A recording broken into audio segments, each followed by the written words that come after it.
Hi, I'm Wendy at Wendy A Studio, and I'm sitting outside under a couple of oak trees because I'm going to talk about how to extract tannin from acorns. Tannin is useful in natural dyeing. These are some examples of what you can achieve with acorn tannin.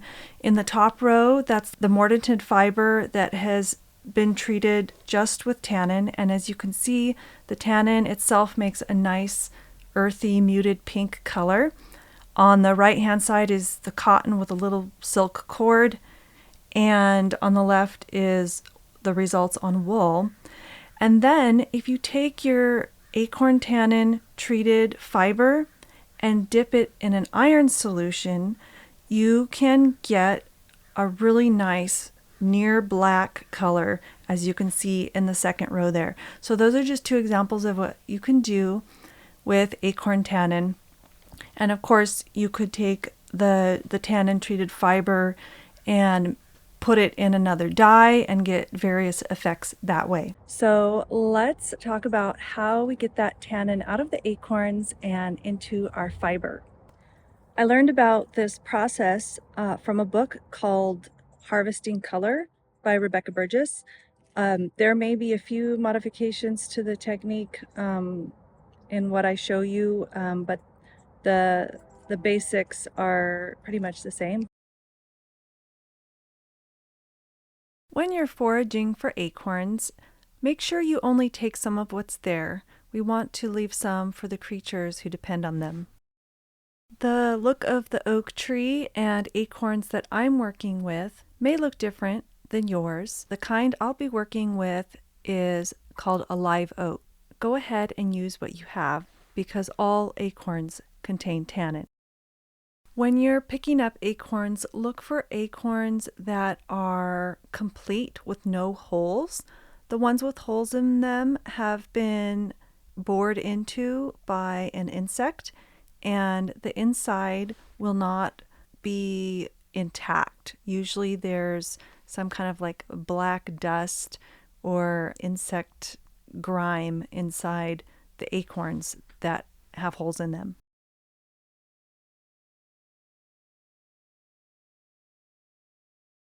After you've collected your acorns, the first step is to crack the shells. You can do this by placing your acorn on a wooden cutting board and giving it a good whack with a hammer. Once you've cracked a bunch of acorns, you can start separating the nut from the shells. Most of the ones that have been cracked should separate pretty easily from the nut.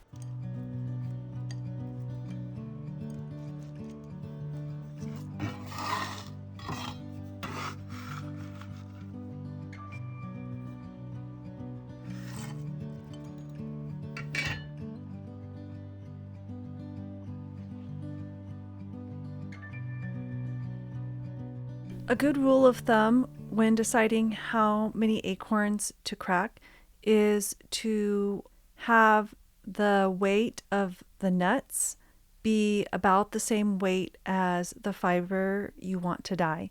So if I have 50 grams of fiber, then I'm going to weigh the cracked acorns and make sure I have 50 grams of acorns or near 50.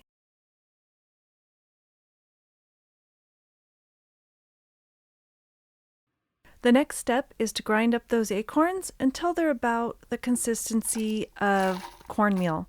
I prefer to keep the volume of acorns to about 1.5 to 2 cups in the blender. I find that it works better that way.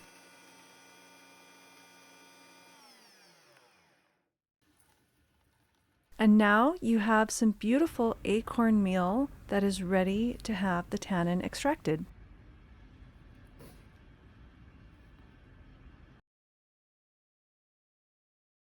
Place the acorn meal in a mesh bag and tie it up.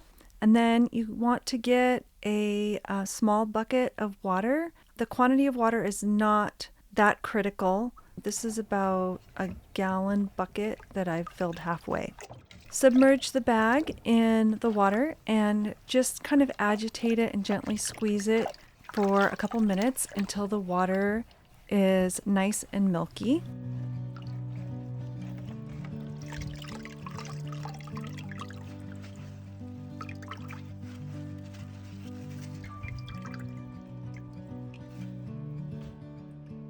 Repeat the process one more time with a fresh bucket of water to get a little bit more tannin out of the acorns. You can keep repeating this process, but it's a situation of diminishing returns, so I usually just do this twice and consider that good enough.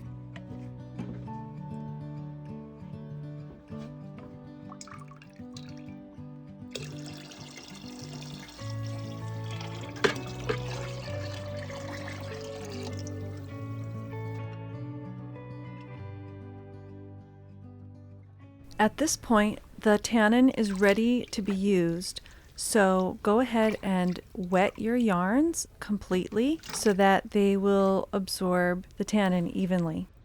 Pour all of your tannin water into a larger pot and add more water if you need to in order to fit your yarn in, and then you can add your yarn. Gradually bring the liquid up to the simmering point and then maintain that heat for about an hour until your yarn starts to look pinkish.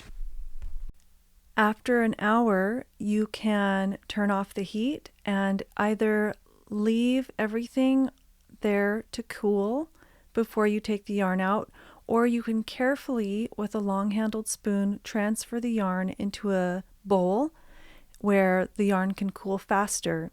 And then you can go ahead and rinse it really well. If you don't rinse it well enough, it will kind of have a sticky texture to it.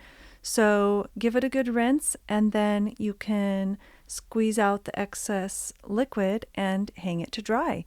And here you can see the contrast between the dyed and the undyed yarn. Also, I forgot to mention earlier, this is cotton yarn. Typically, tannin is used on cellulose fibers, although I have also used it on wool simply because I like the color of that acorn tannin. I hope you enjoyed learning about this wild source of tannin. And if you'd like to learn more about dyeing with materials from trees, I have an ebook called Natural Dyes from the Orchard, and that is on my website, wendyastudio.com, and you can find the link in the description below. Also, look for my article, Natural Dyes from the Orchard, in the Little Looms magazine Fall 2025 issue.